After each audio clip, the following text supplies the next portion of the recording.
O comando da Polícia Militar do Rio de Janeiro admitiu erros na operação de resgate dos passageiros do ônibus sequestrado ontem à noite. Para o coronel Mário Sérgio Duarte, o tiroteio colocou em risco a vida dos passageiros. 5 ficaram feridos e a perícia vai dizer se eles foram baleados pela PM ou pelos assaltantes.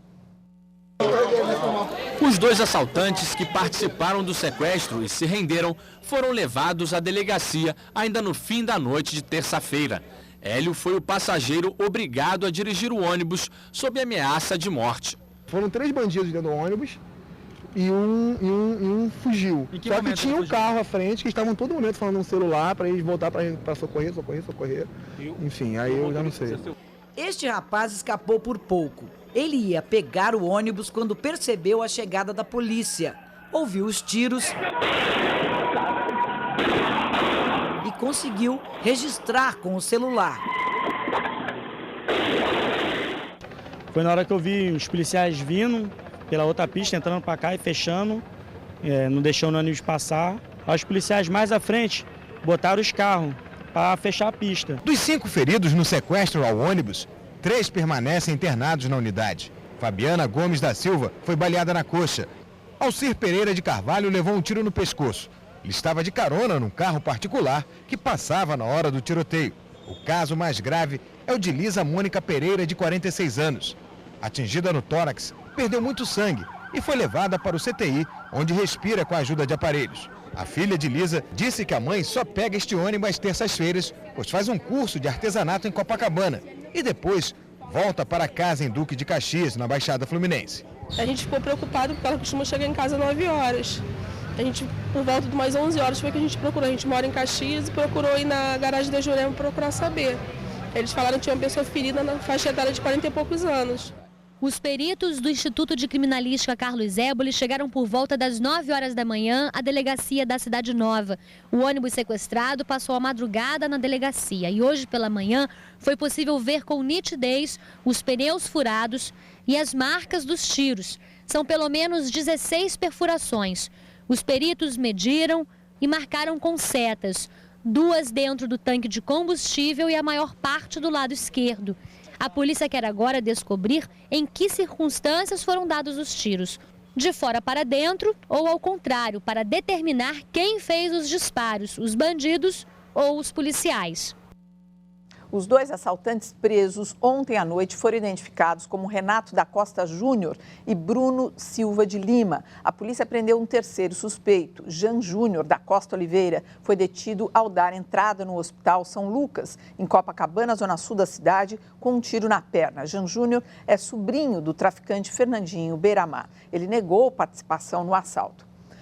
Muitas dúvidas rondam esse episódio, olha, né? Erro. É uma piada esse coronel dizer que foi erro. O que se viu, uma operação totalmente amadorística, sem profissionalismo. Eu não sei o que a perícia vai achar, mas a polícia do Rio de Janeiro tem a tradição de desconsiderar os reféns.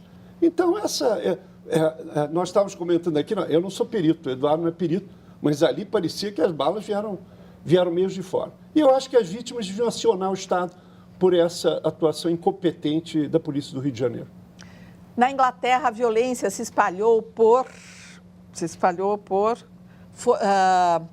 um pouquinho, gente. Na Inglaterra, a violência se espalhou por outras cidades depois que o governo mobilizou uma grande força policial e conseguiu conter os distúrbios em Londres. Após 2 dias de reuniões, o governo decidiu que a polícia pode utilizar cacetetes e jatos d'água para dispersar manifestantes e saqueadores. Birmingham, Manchester e Wolverhampton foram algumas das cidades onde voltaram a se registrar distúrbios nas últimas horas. 3 pessoas morreram em Birmingham quando tentavam impedir saques num bairro habitado por imigrantes muçulmanos. Parentes das vítimas disseram que os 3 foram atropelados na calçada quando apenas procuravam proteger suas lojas. Em Liverpool, moradores lançaram bombas incendiárias contra diversos prédios da periferia da cidade.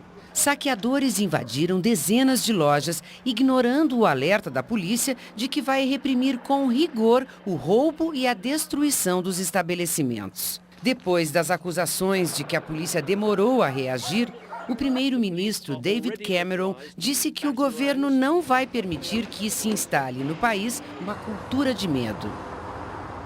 Tudo isso que a gente está assistindo, né, que está acontecendo lá na Inglaterra, é produto de quê? Resultado de quê, na opinião de vocês? Bom, olha, eu acho que ali tem uma mistura, é um caldo de cultura, tá? Tem arruaceiro, é evidente que tem arruaceiro.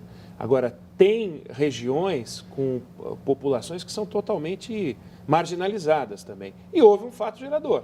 Houve uma morte responsabilizada por uma ação policial. E aí começa um jogo de contágio que começa em Londres e depois vai para outras cidades. Agora, eu queria chamar atenção para o comentário do Paulo Sérgio Pinheiro.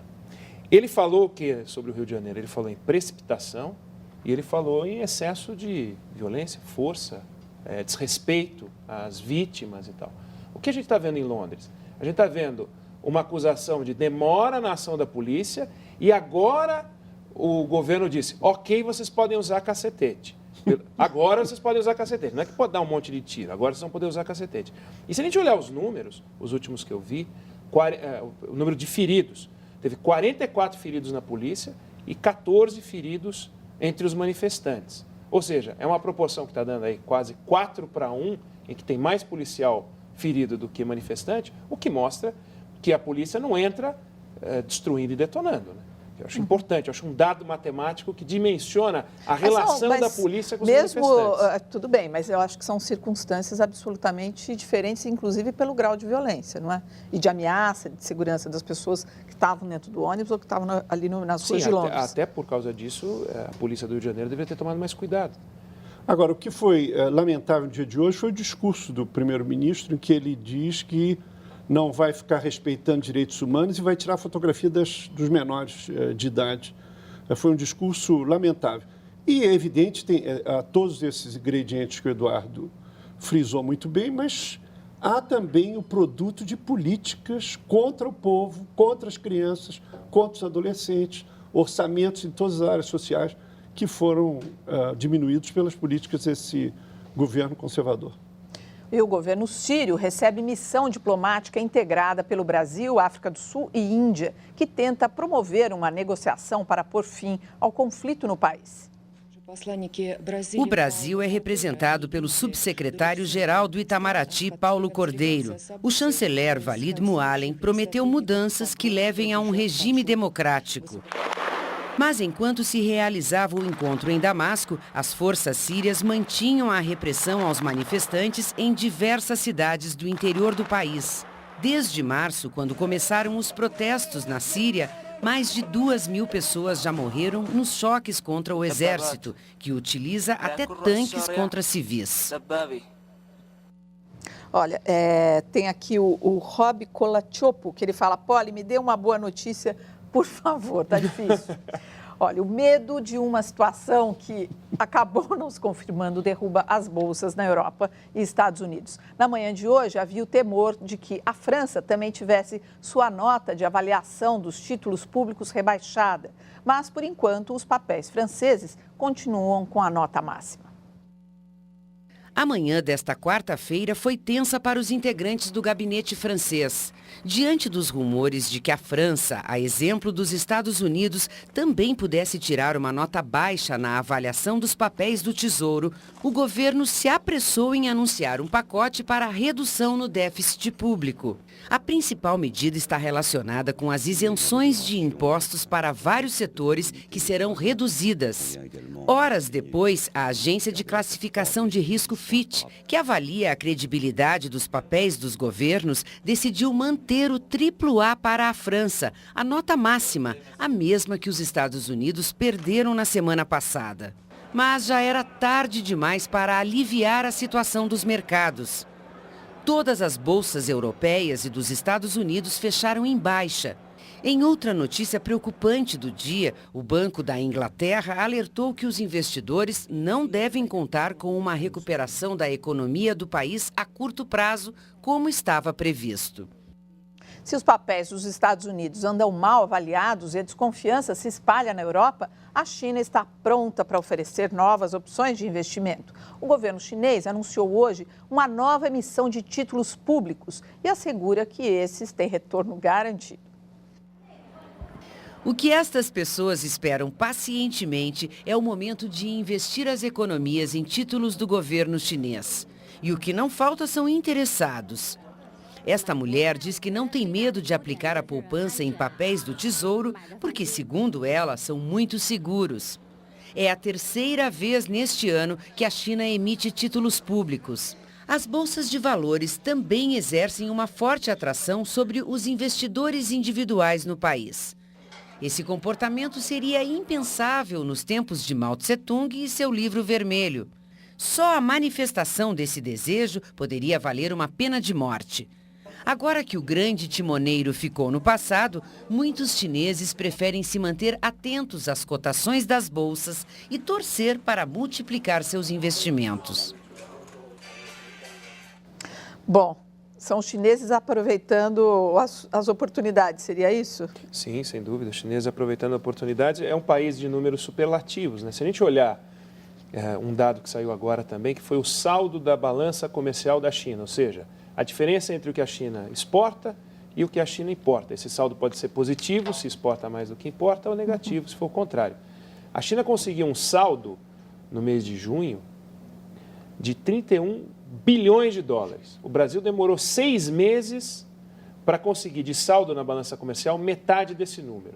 Então, os números lá são todos muito grandes. Quando eles fazem um movimento envolvendo compra de títulos americanos, emissão de títulos chineses, tudo isso mexe com o mundo. Com o Brasil, e por isso eu chamei a atenção para o dado da balança comercial, se eles resolvem mexer um pouquinho na importação e diminuir algo na importação de commodities brasileiras, a gente toma aqui, pega uma pneumonia, né? Já que a gente falou tanto de saúde nesse programa, a gente pega uma pneumonia. Então, eu acho isso importante. Agora, olha só, o Luiz está perguntando aqui, Poli, um colega hoje me mandou aprender mandarim, devemos fazer isso? Se eu tivesse talento para línguas, bacana, eu iria. É a língua do futuro. Não é? Bacana. Olha, mudando de assunto, falando aqui uma boa notícia, que são os 25 anos do Jornal da Cultura. Era final de ano, dia 26 de dezembro de 2004. O mundo acordou surpreso com as notícias vindas da Indonésia. Uma onda gigante no Oceano Índico devastou 14 países e matou mais de 230 mil pessoas. Um dos maiores desastres naturais da história. Dentre os sobreviventes, 2 brasileiros, o casal de médicos Karina e Isaac, os nossos entrevistados de hoje da série dos 25 anos do Jornal da Cultura.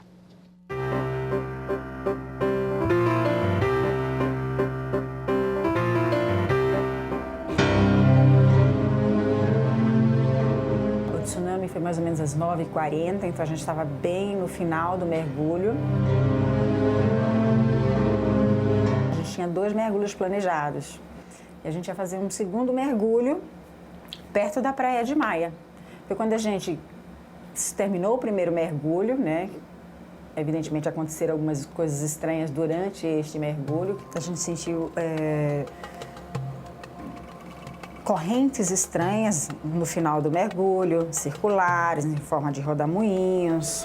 Mas o que mais chamou a atenção foi quando a gente realmente se aproximou da Praia de Maia, a gente encontrou 2 nativos tailandeses numa embarcação típica tailandesa, muito frágil, de madeira, né, que é uma long tail boat.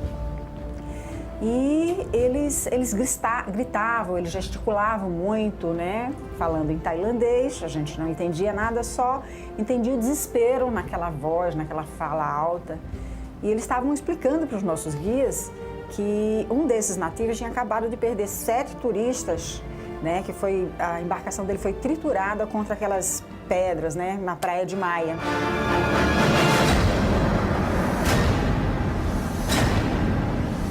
Logo em seguida, aí a gente recebe um rádio da operadora de mergulho que avisa que teve uma grande onda lá que também causou sérios estragos, né?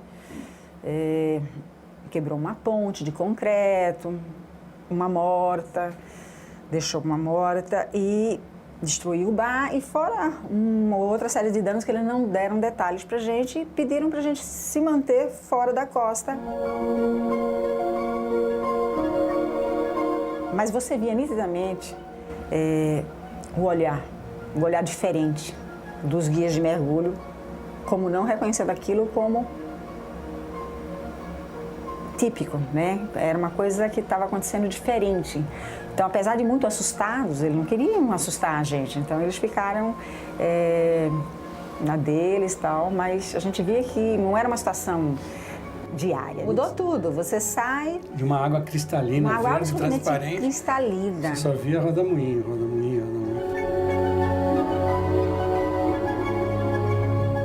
A gente teve um hiato aí de 6 horas sem comunicação qualquer com o mundo, entendeu? A gente não tinha luz, então não tinha conexão, não tinha internet, não tinha televisão, não tinha nada.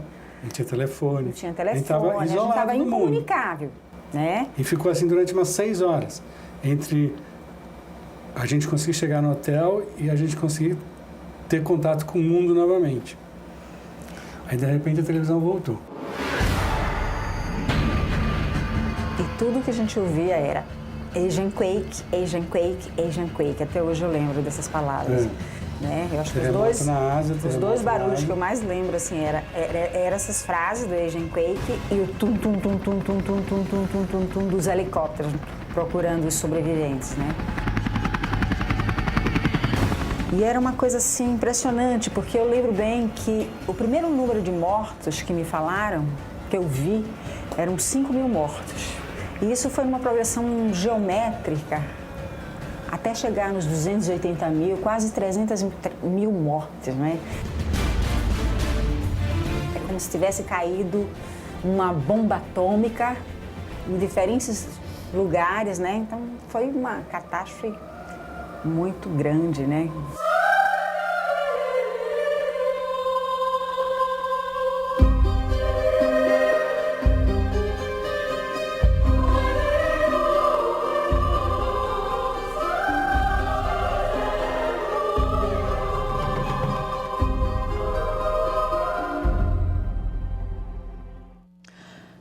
E agora sim, uma ótima notícia de ponta a ponta. O Repórter Eco e o Jornal da Cultura ganharam agora à noite o prêmio Reportagem sobre Mata Atlântica 2011. O prêmio se refere à série exibida aqui sobre o litoral norte do estado de São Paulo. A reportagem de Cláudia Tavares foi escolhida entre outros 46 trabalhos feitos para a televisão e inscritos no concurso promovido pela Fundação SOS Mata Atlântica e a ONG Conservação Internacional. A série exibida em março no Repórter Eco e no Jornal da Cultura mostra as belezas e a ocupação desordenada do litoral norte do estado de São Paulo. Além de chamar a atenção para o trabalho jornalístico de qualidade, o prêmio também quer convocar a população para a busca de ideias que permitam a convivência pacífica entre desenvolvimento e meio ambiente.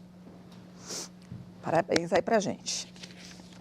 Itaquera vai ganhar um estádio para a Copa do Mundo, mas a população pergunta sobre outras melhorias que o bairro espera. E mais, derrota para a Alemanha no amistoso mostra as falhas da seleção brasileira e provoca críticas ao trabalho de Mano Menezes.